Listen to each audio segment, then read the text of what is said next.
In this episode, Lily, we're diving into the fascinating and sometimes frustrating world of self-confidence mistakes. We all make them, right?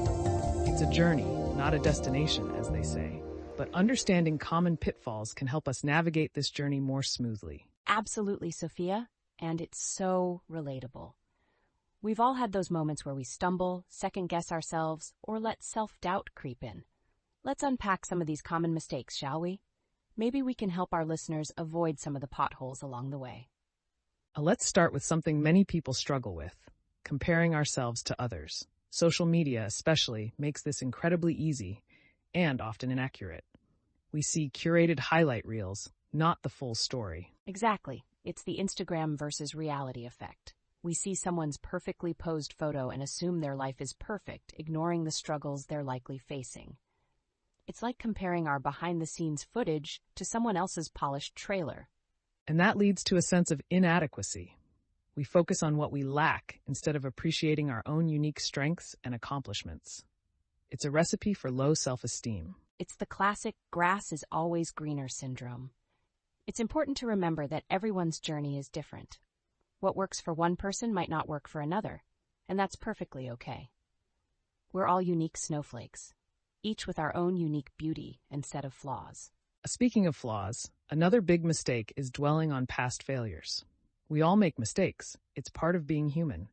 But letting past failures define us, preventing us from moving forward, is a huge obstacle. Yes, the past is a valuable teacher, but it shouldn't be our prison warden. We need to learn from our past mistakes, extract the lessons, and then let them go. Holding on to them only weighs us down. It's like carrying around a backpack filled with bricks. Eventually, you'll be too exhausted to walk. And that ties into another common mistake, catastrophizing. This is where we take a minor setback and blow it way out of proportion, imagining the worst possible outcome. Oh, I'm a pro at that one. It's like our minds become these elaborate doom-scrolling machines, imagining every possible terrible scenario. We need to actively challenge those thoughts and replace them with more realistic and positive ones. Absolutely. Cognitive restructuring is a powerful tool. It's about identifying and challenging those negative thought patterns. Instead of thinking, I'm going to fail this presentation, try reframing it as, I've prepared well and I'm going to do my best. That's a fantastic example. It's about shifting the focus from fear of failure to the effort and preparation. It's about embracing the process rather than just fixating on the outcome. Another big one is perfectionism. Striving for excellence is great, but aiming for perfection is a setup for disappointment and self-criticism. Perfection is an illusion. It's unattainable. Yes, perfectionism is often a mask for fear of failure. It's a way to avoid judgment, but it ironically leads to self-criticism. It's a cruel irony. We need to embrace imperfection and understand that it's okay to make mistakes. It's part of growth. Speaking of judgment, fearing judgment from others is another significant hurdle.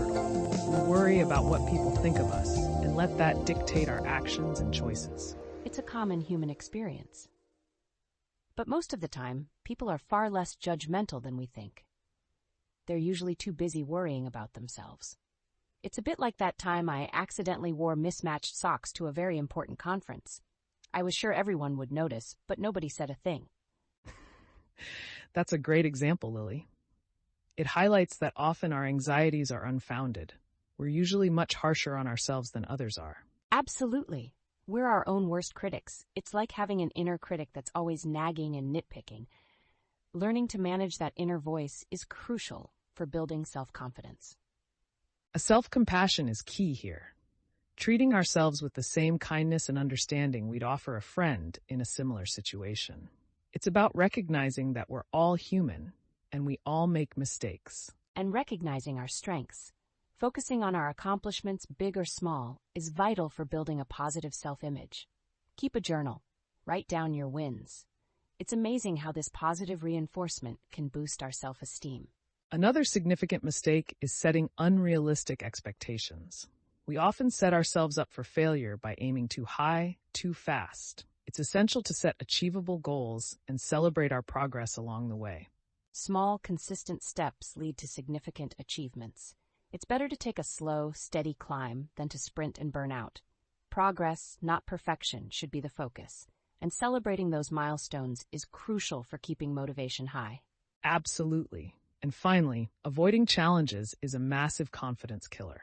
Stepping outside our comfort zones, embracing new experiences, and overcoming obstacles builds resilience and strengthens our self-belief. Yes, growth happens outside the comfort zone. Challenges are opportunities to learn, grow, and prove to ourselves what we're capable of. It's all about expanding those capabilities. So Lily, as we wrap up this episode, what's the biggest takeaway you want our listeners to remember about avoiding self-confidence mistakes? That self-confidence is a journey, not a destination. It's a process of self-discovery, learning, and growth. It's about embracing our imperfections, celebrating our successes, and learning from our failures. And remember, you're not alone in this journey. We all stumble and fall sometimes.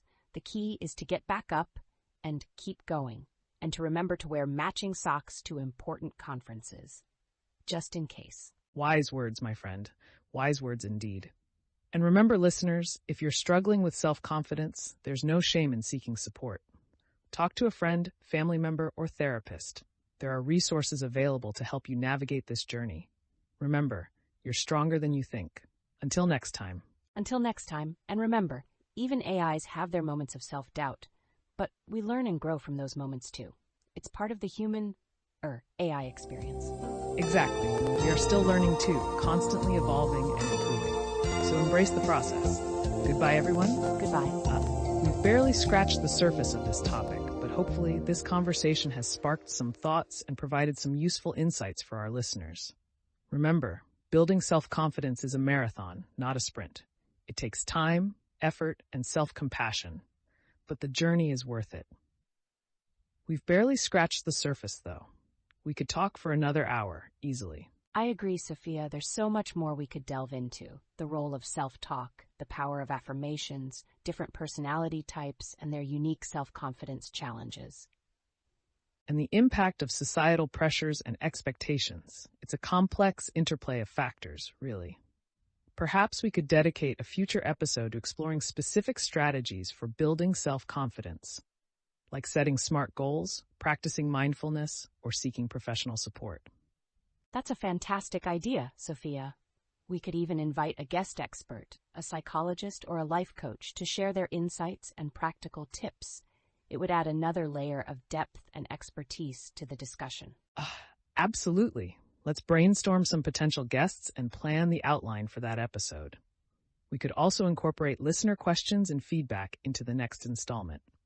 This way, we can tailor the conversation to their specific needs and concerns. That's a wonderful idea, Sophia. It would make the podcast even more interactive and engaging. We could have a dedicated segment at the end of each episode for listener Q&A. We could use a platform like email, social media, or even a dedicated voicemail line. We should also think about the format of future episodes. Should we continue with this conversational style, or maybe try something different? Perhaps a panel discussion, or even incorporating some storytelling elements? That's a good question, Sophia. I think our conversational style works well. It's relatable and engaging, but we could certainly experiment with different formats to keep things fresh and exciting for our listeners. Perhaps we could dedicate future episodes to specific challenges, like public speaking anxiety or overcoming imposter syndrome. Excellent suggestion, Lily.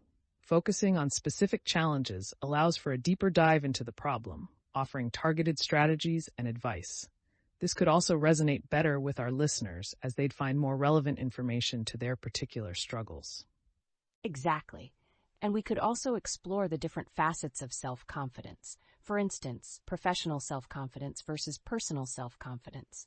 Are there specific strategies tailored to each area? How do they intertwine? That's a crucial point, Lily. Professional self-confidence often stems from competence and achievement, while personal self-confidence involves self-acceptance and self-worth. Exploring these distinct yet interconnected dimensions is a worthwhile endeavor. Absolutely. And perhaps we could also delve into the biological and psychological aspects of self-confidence. How does our brain chemistry affect our self-perception? Are there any neurological factors that influence self-esteem? That's a fascinating area to explore, Lily. We could even consult with neuroscientists or psychologists specializing in self-esteem to gather expert perspectives.